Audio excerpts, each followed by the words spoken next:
I'm okay. Are you okay? I'm okay.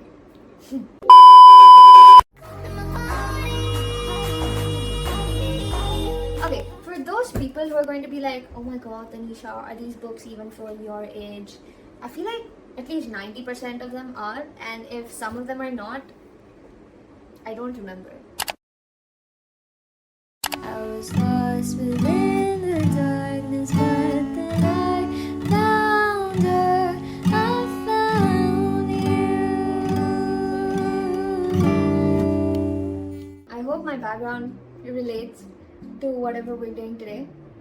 Like it isn't a whole ass bookshelf on its own. And my curtains, don't judge that. I've had them since I was like 7.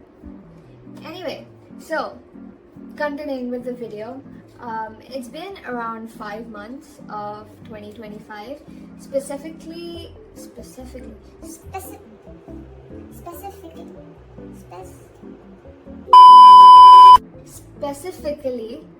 133 days. Yes, I calculated that on my phone. Do I have my phone? Oh, I'm recording on my phone, shit. I have read a lot of books in those 133 days, like 25 plus books, something like that. So the main titles, or like whatever books I could find, I collected them and we are going to be ranking them. So coming on to the categories of the rankings, we have 5 different categories. Starting off with the top one, which is kind of like a 5 out of 5 stars or a 6 out of 5 stars even for some books. We have I'd Sell My Soul to Read for the First Time Again. And then after that we have Haunted for a While But We Recovered. Then you have You Were a Decent Ride. Like, You Were a Decent Ride is for the books that I don't mind reading, but I definitely think I could have read something better, but it's okay, like, I'll forget about the book soon enough though. Then you have So this category is kind of self-explanatory, like, I would probably want to move on from this book. And then the last one is shit, why did I waste my time reading this? Because we have Should Have Put You Back When I Picked You Up. You know what, it'll be fine. We'll get through the 25 books that we have. So starting off strong, we have The Bell Jar by Sylvia Plath. Honestly, I read this in 2 days. It is a very short book. It does have a few concerning themes, like it talks about depression and suicide and about like the main character's purpose in life and her trying to find it. But the way the entire journey is covered is, so beautiful. I do not think it's a 6 out of 5 stars, but it's still top category. The one after this, I actually borrowed it from a friend. Like, a friend gave it to me. They were like, you have to read this. And this book I read pretty quickly too. I think in around maybe 3-4 days. It's what you're looking for is in the library. It's like a collection of 4 or 5 like short stories that are centered around the same library and librarian, and it is so introspective and beautiful. I think if you have read Before the Coffee Gets Cold, you would definitely love this, like 100%. Like, everybody from the ages of maybe 13 and above should give this book a try. I think it goes in the category of Haunted for a While But We Recovered, in the sense the book stayed with me for a while after I read it. That's what haunted means. It doesn't mean, like somebody popping out of the Conjuring coming at you with a knife. Not necessarily trauma, but something that just stays in your head. Then we are getting even more depressing. I am very sorry for this, but we are moving on to this book. I don't have words. For me, someone who does not cry during when watching films or reading books, this book made me cry 4 times. So sad in a way that hits you. Like, I remember going to my mom and crying to her about this. That should say why this book belongs on I'd Sell My Soul to Read It for the First Time Again. Then you have this one, Sadie by Courtney. So I bought this book 3 years ago and I somehow never picked it up. And then one fine day I was like, chalo, let's read it.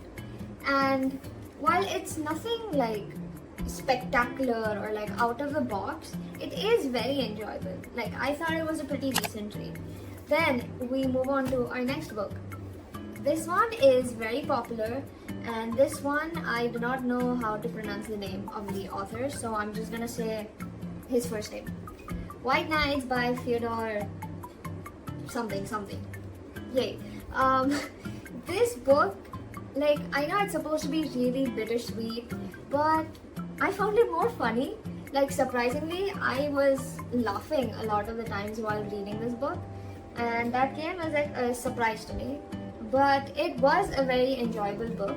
I did feel like a lot of what the characters were saying felt really repeated, and because of that, I think it would go to Haunted for a while, but we recovered. Then we move on to the young adult reader's favorite, John Green. Specifically, Paper Towns by John Green. This book, wow, I don't even remember what this book was about. You know that, yeah, that explains it. Up next, we have Family of Liars by E. Lockhart. So if you guys have read the book, We Were Liars, this is a prequel to that book. And I remember being, I think, 13 or 14 when reading We Were Liars. And at the end of the book, I was very close to crying because the plot twist just had me staring at the ceiling for like several minutes. So going into this book, I had very high expectations. But I don't know, in 1 year, if I just grew more selective in my reading preferences, this was not as enjoyable. If you've read We Were Liars, there's no requirement for you to read this. I think you can just skip it and move on to another book. So for that reason, I'm gonna give it You a decent ride because I think E. Lockhart is still a very good writer. Oh, the next book. Oh my god. The next book. So Taylor Swift fans 100% know about this book because of the speculations around it. We have Argylle by Elly Conway. This book, I watched the movie and I found the movie really funny and enjoyable. But this book, imagine this, alright? There's a spy. He's in a bad situation, he makes it out alive. There's a spy. He's in a bad situation, he makes it out alive. There's a spy. He's in a bad situation, he makes it out alive. There's a spy. He's in a bad situation, he makes it out alive. It's basically just this over and over and over again. Like, you can imagine how frustrated I was. I feel like I'm being too harsh, but the next book we have on the list, unfortunately, I do not have the hard copy. Spelling it out for you, it's Agatha Christie's Halloween Party. It just felt like this book didn't have much going on. Like, for a murder mystery, you would expect like a lot to be happening throughout the plot, but it felt like whatever Hercule Poirot was seeing or investigating or figuring out was literally just handed to him. Like, I could do better detective work than that, yeah? So this one goes in trial anyway, so. Alright, we move on to the next one. This book, another Agatha Christie. The moment I got this, I was so excited to read this. I'm not even lying, I read the entire thing in a day. And coming from Halloween Party, this was a fabulous book. Like, there's a reason people call it a masterpiece. And I think everybody, regardless of whatever genres you normally like, you will enjoy this. So this one definitely goes in Haunted for a while, but we recovered. Then we move on to one of my favorite books, Heartstopper. So I bought the entire series, like until volume 4, and I read all 4 volumes in like overnight and the next day. So technically 1 day, right? And I think everybody can enjoy this. I don't know, I feel like this series helped me learn a lot about myself as well, and that's what made this book like 100 times better. This one is an easy 5 out of 5. Yay! Okay, the next one, we're back to a bit depressing stuff. I have cried over this book too. The Song of Achilles. Madeline Miller, my god, you are like... Forget 5 out of 5, this is like a 6 out of 5, straight up. Wow, another book about lonely people. A lot of people have read another book by the same author, but I bought this one first, so gave it a read. Conversation with Friends by Sally Rooney. For a book that doesn't have much going on with its plot, I thought I'd be pretty bored, but I don't know. Sally Rooney just has a way to make you connect with the characters, and that helps you enjoy the book like a lot. Like, this is easily Haunted for a While, but we recovered. The next one was so confusing. Like, half of the time I didn't know what was going on, but that's not a bad thing. That is the charm of this book. It is so mystifying and alluring. Yeah, you're just gonna love this book. We have Build Your House Around My Body by Violet Kupersmith. I got this big fat ass book for $199. And yeah, the gore in the book, questionable, but I like it. So this one goes again to Haunted for a While, but we recovered. You know what? I'm actually kind of happy with the book pace that I've had so far in the books that I've been reading. I looked at Argylle again. Anyways, moving on from that, please.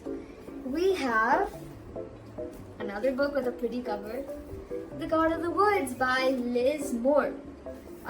This book is so freaking interesting. Like, it spans multiple years, and it is not necessarily chronological. Like, it goes back and forth a lot, visiting flashbacks, trying to figure out what happened when a girl disappeared after her brother disappeared like a few years ago. And it presents the perspectives of multiple characters, presents the events of multiple timelines that all piece together, and it's just so capturing and engaging.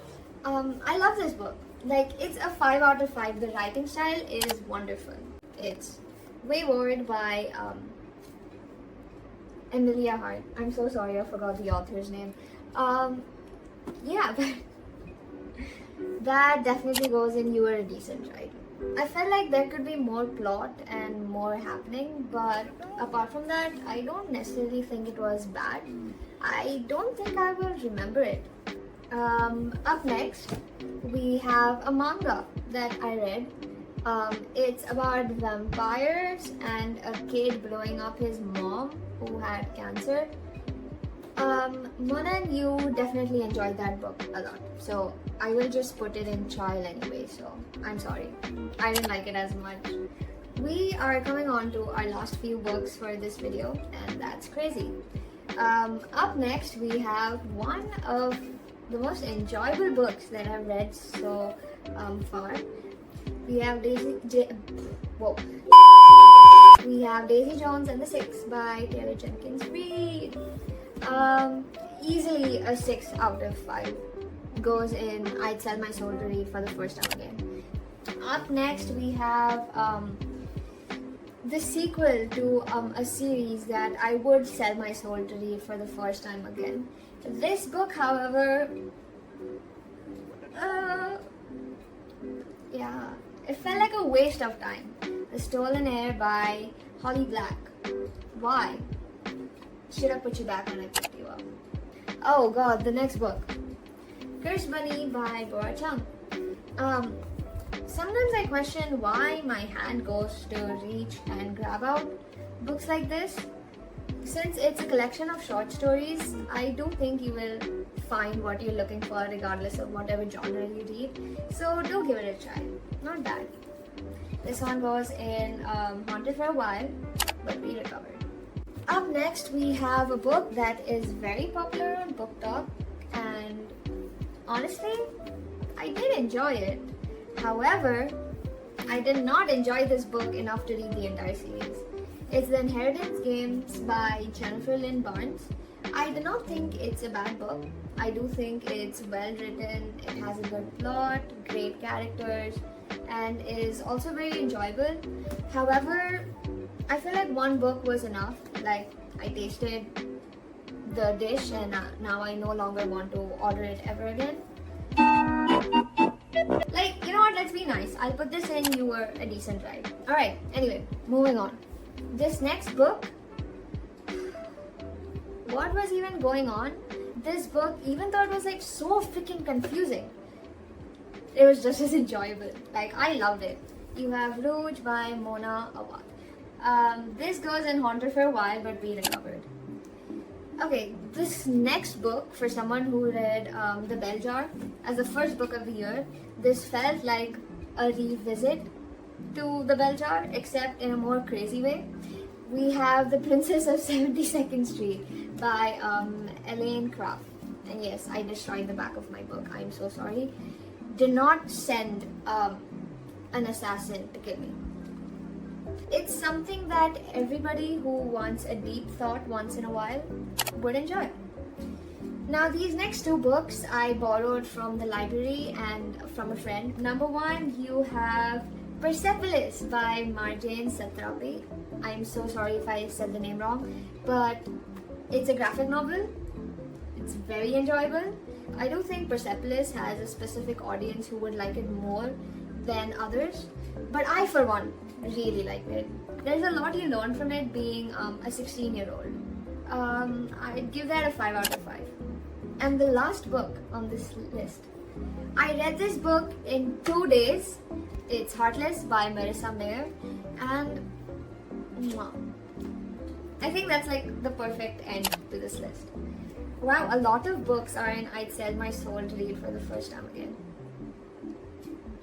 I'm a bit concerned with my state of being. But yeah, those are our final rankings. Of course, you can disagree with me if you've read these books. Everybody has different preferences, and I'm not going to judge you for them. But if you're looking into finding new books or, having new literary experiences, I hope this video helps. I'll see you guys next time. Bye!